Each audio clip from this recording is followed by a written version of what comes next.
जीवन क्या है? मृत्यु क्या है?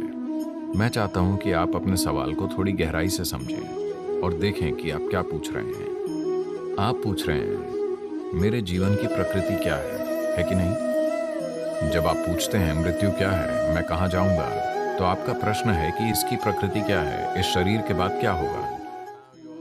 अब आप ये भी जानना चाहते हैं कि मृत्यु के बाद क्या होता है। मुझे लगता है कुछ चीजें आप अनुभव से ही अच्छे से जान सकते हैं। शादी की तरह यह अनुभव से ही सबसे अच्छी तरह जानी जाती है। कोई आपको लाखों बातें बताएगा, पर वो सच्चाई नहीं है ना? आपका अनुभव सच्चा है। इसलिए हमेशा से लोग पूछते आए हैं, लोग यही सवाल पूछते हैं, अगर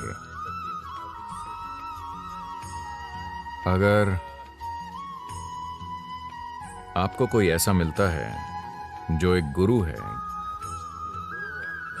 या ये उसका दावा है, तो तुरंत सबसे पहली चीज जो आप पूछते हैं, जीवन क्या है, मृत्यु क्या है। मैं चाहता हूं कि आप अपने सवाल को थोड़ी गहराई से समझें और देखें कि आप क्या पूछ रहे हैं।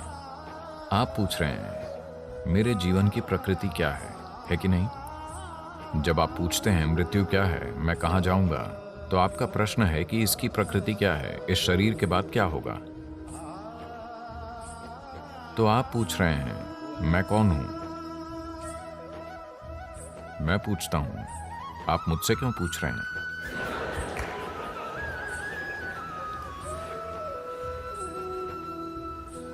देखिए, अगर आप सड़क पर जाएं और किसी से पूछें आप कौन हैं, तो ठीक है।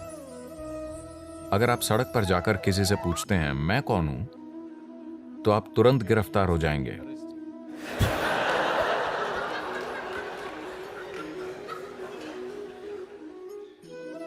यह सिनसिनाटी एयरपोर्ट पर हुआ।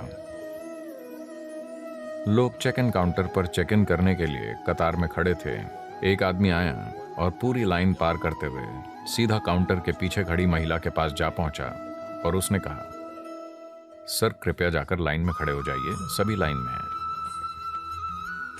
उसने कहा, नहीं नहीं, मैं जल्दी में हूं, कृपया मुझे चेक इन कर लीजिए। महिला बोली, सभी जल्दी में हैं, कृपया लाइन में खड़े हो जाइए। फिर उसने अपनी आवाज ऊंची की और कहा, क्या आप जानती हैं मैं कौन हूं? महिला ने तुरंत माइक्रोफोन उठाया और कहा, यहां एक आदमी है जो नहीं जानता कि वो कौन है, क्या कोई इनकी मदद कर सकता है? क्या कोई इनकी मदद कर सकता है?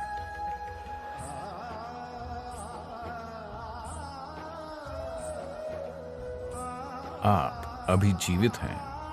अगर आप जानना चाहते हैं कि ये क्या है, तो आपको यहीं देखना चाहिए, कहीं और नहीं। तो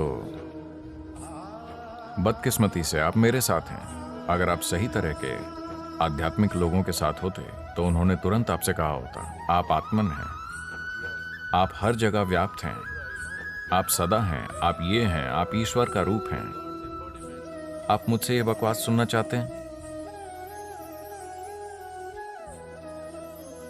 उन्होंने आपको ये सारी चीजें बताई होंगी।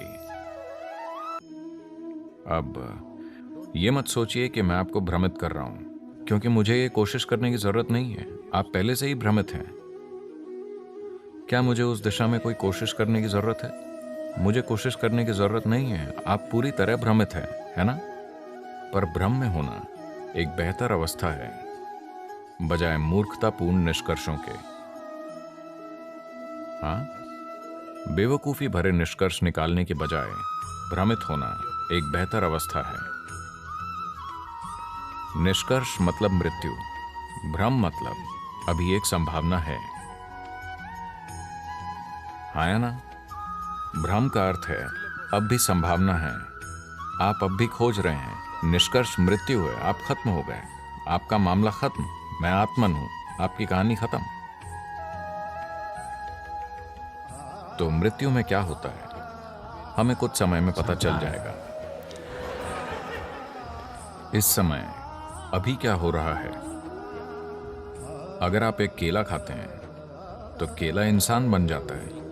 अभी कुछ असाधारण हो रहा है ना? चलिए पता लगाते हैं अभी क्या हो रहा है। यहां अंदर कुछ है जो ब्रेड के एक टुकड़े को इंसान बना सकता है। हमें जरूर पता लगाना चाहिए कि अभी क्या हो रहा है। अगर आप अपने अस्तित्व की भौतिकता से परे कुछ अनुभव करें कि अभी क्या हो रहा है, तो शरीर खत्म हो जाने के बाद भी आपको पता होगा कि क्या हो रहा है। अगर आप उसे अभी नहीं जान पाते, तो आप कैसे जानेंगे कि मृत्यु के बाद क्या है? So if you are looking for spirituality, for solace or for entertainment, you just came to the wrong place. तो अगर आप तसल्ली या मन बहलाने के लिए आध्यात्मिकता की खोज कर रहे हैं, तो आप गलत जगह आ गए हैं। मैं कोई मनोरंजन करने वाला नहीं हूँ, ना ही मैं कोई तसल्ली बेचने वाला हूँ। अगर आप समाधान खोज रहे हैं, तो हम आपके चलने के लिए एक मार्ग बना सकते हैं। कोई जवाब नहीं, आप समझे? आपके किसी भी सवाल के लिए मेरे पास कोई जवाब नहीं है। अगर सवाल सच्चा है, अगर सवाल खरा है, अगर अज्ञान की पीड़ा आपको बेचैन कर रही है, अगर नहीं जानने की पीड़ा सच में आपको परेशान कर रही है, तो मैं आपको एक तरीका दे सकता हूँ। मैं आपको समाधान खोजने का तरीका बता सकता हूँ, पर मेरे पास कोई जवाब नहीं है, क्योंकि सारे जवाब बस कहानियाँ हैं जो या तो आपको तसल्ली देंगी